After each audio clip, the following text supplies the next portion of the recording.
At 76 years old, Samuel L. Jackson has had enough. After decades of fake Hollywood smiles and silent grudges, he just revealed the 5 actors he can't stand.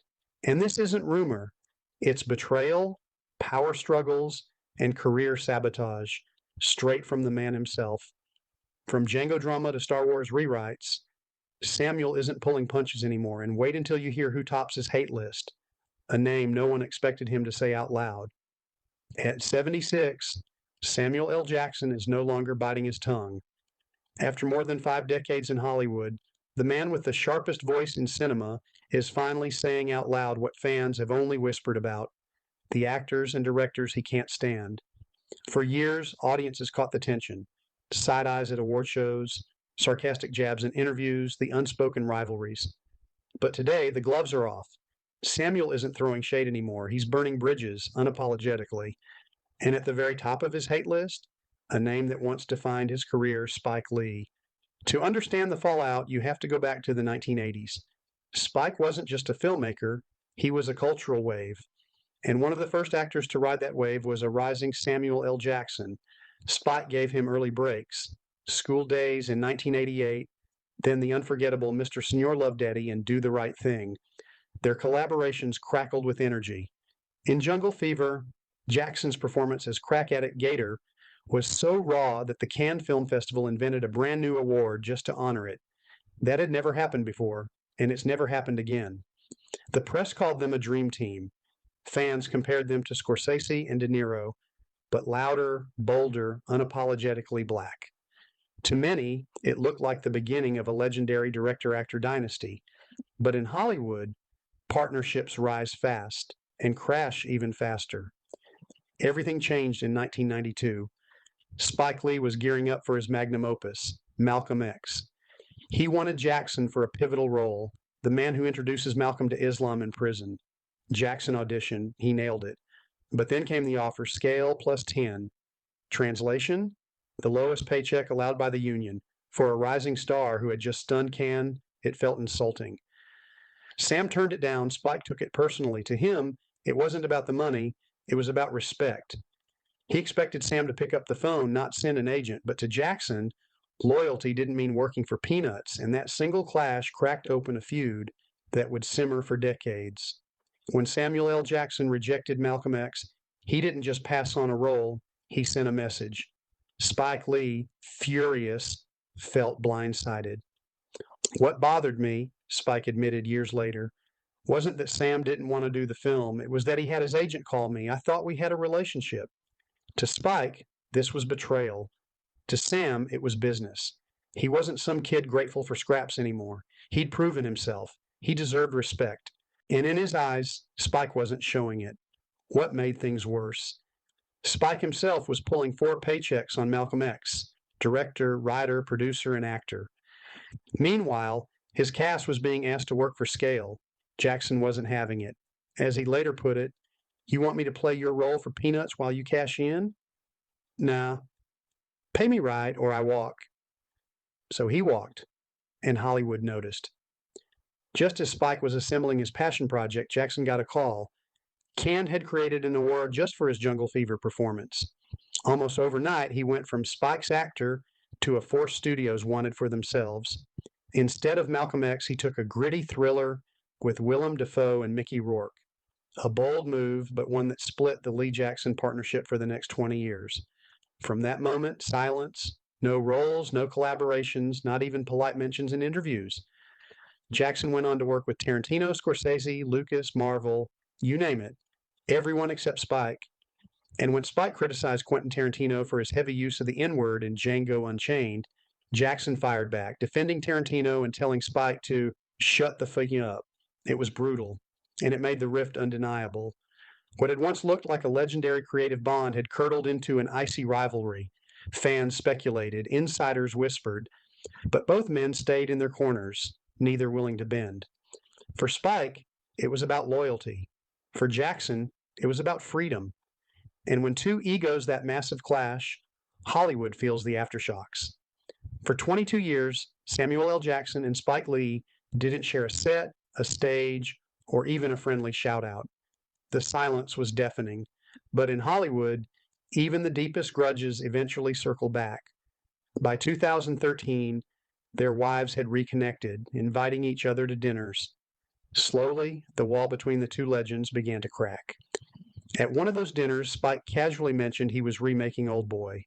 Before dessert was even served, Jackson leaned forward. "Can I be in it?" And just like that, the reunion happened. For the first time since Jungle Fever, the two men worked together again. On the surface, it felt like a fresh start.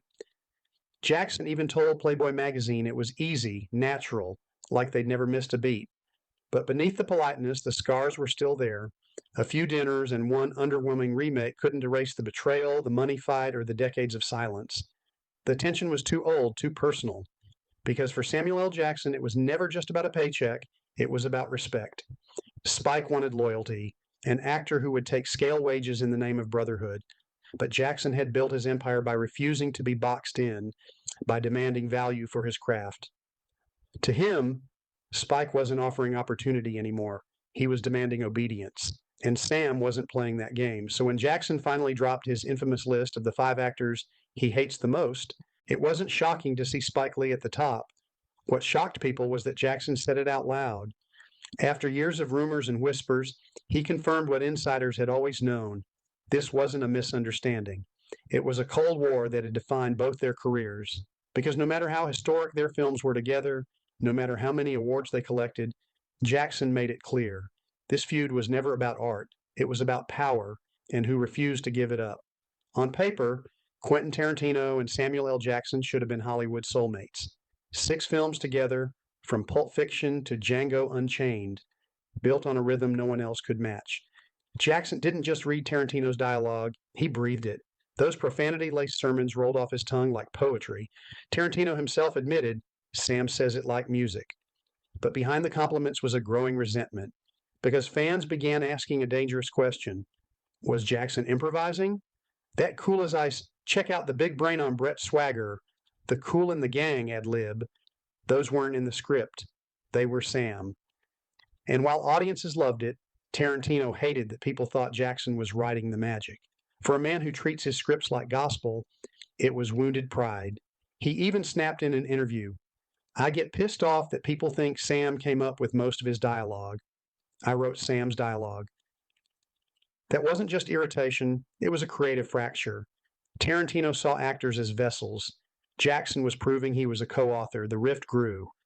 When Pulp Fiction turned 30, the two reunited on stage. Fans expected nostalgia. Instead, they got side eyes. Tarantino, full of his usual ego-fueled analysis. Jackson, delivering a pointed line about what really makes Tarantino films different. It's how much time is spent saying who you are and how you feel. Translation? Quentin, I gave your character soul, not just your camera angles.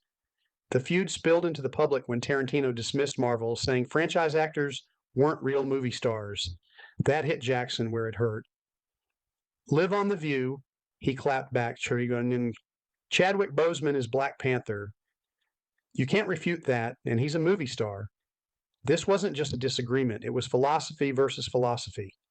Tarantino sees cinema as art in its purest form. Jackson sees it as culture, impact, and accessibility. And maybe the deepest cut? Jackson doesn't worship Tarantino anymore. Once he was the vessel for Tarantino's genius. Now he's the legend putting Tarantino in check. The bromance that defined an era, fading fast. If you ask Samuel L. Jackson what lit the fire between him and Lawrence Fishburne, it wouldn't just be about a single role. It would be about respect. That role, Jules Winfield in Pulp Fiction, the one that made Jackson a household name, the iconic Ezekiel 25:17 monologue, the soul-piercing stare, the cultural explosion. But what most fans don't know is that Tarantino first offered that part to Lawrence Fishburne. He turned it down. And years later, in a casual interview, Fishburne dropped the bomb with a smug twist. "I turned down Pulp Fiction. I don't regret it. That's the role that made Sam Jackson a star. I contributed to that. I stayed out the way." Contributed? Stayed out the way? To Jackson, those words weren't harmless. They were an insult, a way of saying Sam's career was a hand-me-down. And if you know Samuel L. Jackson, you know that didn't sit right. He earned that spotlight. He owned Jules Winfield. The idea that he should be grateful Fishburne passed, that was arrogance dressed as generosity. The tension came to a head in one of the most viral moments of Jackson's career, a live interview. A reporter, flustered, confused him with who else? Lawrence Fishburne. Sam didn't laugh it off. He exploded. I'm not Lawrence Fishburne. We don't all look alike. Just because we're black and famous doesn't mean we're interchangeable. It was raw, brutal, and it revealed just how deep the wound ran because beneath the sarcasm, the years of frustration were boiling over. Fishburne's I contributed line had already struck a nerve. Add years of people mixing them up, and Jackson had enough. What might have been a casual rivalry turned into something far more personal. In Sam's world, rejecting his defining role is one thing. Taking credit for his success while people confuse you for him, that's enough to land you on his hate list permanently. On the surface, being handpicked by George Lucas to join Star Wars should have been a dream come true. Yeah, and for a while it was. Samuel L. Jackson's Mace Windu became one of the most iconic Jedi masters in the galaxy. The purple lightsaber, his personal request. The swagger, all Jackson. He took what could have been just another robed extra and turned it into legend. But behind the glow of lightsabers, there was tension, because Jackson wasn't Lucas's first choice. In fact, he practically begged to be included, telling Lucas he'd be happy even as a faceless stormtrooper. Instead, Lucas tossed him the Jedi role that became Mace Windu, wholesome on the surface, messy underneath. The breaking point came during Revenge of the Sith. Originally, Mace Windu was supposed to be killed by Boba Fett, the young son of Jango Fett, seeking revenge for his father. It was storyboarded, discussed, ready to go. But Jackson wasn't having it. According to Daniel Logan, the actor who played young Boba Fett, Jackson personally told Lucas, I don't think some punk kid should be able to kill a Jedi Council member. Punk kid. That's what Jackson allegedly called him. The result? The entire sequence was scrapped. Logan, who had been preparing for a breakout arc, was ghosted. He waited a year expecting a callback. Instead, silence. His live-action career stalled before it even started. Meanwhile, Jackson's character was rewritten to die at the hands of Palpatine in a grander, more respectable exit. For Mace Windu, it cemented his legacy. For Logan, it killed his. Fans still debate whether it was ego or just creative preference, but one thing is certain, Jackson got his way, and Lucas backed him. Logan, to this day, still talks at conventions about how that moment derailed his career. Jackson? He's never apologized, never even acknowledged it. So when Samuel L. Jackson listed George Lucas among the names he clashed with most, it wasn't really about lightsabers, it was about power, about how one voice can reshape a galaxy on screen and shatter a career off it. When two Hollywood legends manage to go over 30 years without sharing a single screen, it's not coincidence, it's choice. Samuel L. Jackson and Denzel Washington may show respect in public, but privately, they've been rivals for decades. The quiet tension came into focus in 2001 with Training Day. Jackson wanted the role of Alonzo Harris, the corrupt, magnetic cop at the heart of the film, but it went to Denzel. The result? Washington walked away with his second Oscar, and Hollywood drew a line in the sand. When it came to heavyweight drama, Denzel was still king. Jackson pivoted. Instead of chasing Oscars, he embraced blockbusters, Marvel, Star Wars, The Incredibles. His movies have grossed more than $27 billion worldwide, making him the highest grossing actor in film history. While Denzel collected statues, Jackson built an empire, and yet their rivalry isn't built on insults or feuds. It's built on contrast. Denzel is the master of prestige dramas, disappearing into roles until audiences forget they're watching Denzel at all. Jackson is the master of presence, turning characters like Nick Fury and Mace Windu into pop culture icons by making them unmistakably Samuel L. Jackson. The industry knows it too. Having both men in the same film isn't a dream, it's a logistical nightmare. Their instincts, styles, and fan bases are too different. Denzel avoids CGI-heavy franchises. Jackson thrives in them. Jackson doesn't chase the Oscar circuit. Denzel dominates it. They don't cross lanes because those lanes are their power. So when Jackson talks about actors he can't stand, Denzel's name doesn't come up with the same venom as Spike Lee or Tarantino. But make no mistake, the rivalry is real. It's not about hate, it's about legacy. Two titans, each carving out his own empire, refusing to bend into the other's world, not enemies, not friends, just two masters of the game, each staying in his own lane because merging would break the system that made them legends. So why now? Why, after decades of keeping Hollywood politics behind closed doors, did Samuel L. Jackson finally drop the names of the people he can't stand? Because at 76, he doesn't care about playing the game anymore. No more fake smiles, no more polite silences. For Jackson, this list wasn't about petty grudges. It was about truth, about putting power dynamics, betrayals, and disrespect out in the open where they belong. Look at the pattern. Spike Lee. That feud was never just about money. It was about one man demanding loyalty and another demanding respect. Quentin Tarantino. Not just creative tension, it was the struggle between author and performer, between control and freedom. Lawrence Fishburne. Not a friendly rivalry. An ego clash over credit, identity, and being reduced to someone else's leftovers. George Lucas, not a simple casting choice, an example of how influence behind closed doors can rewrite a galaxy and ruin a career. Even Denzel Washington, not an enemy, but the mirror image of what Jackson refused to be, a man chasing Oscars instead of building an empire. When you step back, the list tells a bigger story. Samuel L. Jackson has built his entire legacy by refusing to be boxed in. He demanded more money when Marvel tried to lowball him. He insisted on a purple lightsaber in Star Wars just because he wanted to stand out. He turned down Spielberg twice. And every time the industry tried to control him, he pushed back harder. That's why people respect him.